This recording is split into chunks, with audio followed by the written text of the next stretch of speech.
कर दिया जे समझे प्यार मेरा। तेनू वैलेंटाइन विश कर दिया जे समझे प्यार मेरा।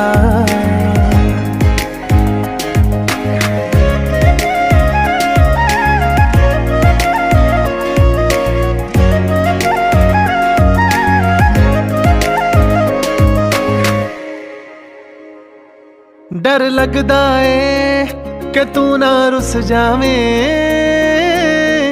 गल तां मैं दिल दी कह जावां जिसनू सुन के सुकून जिहा मिलदा ए। बोलना सुननो रह जावां किद्दां समझावां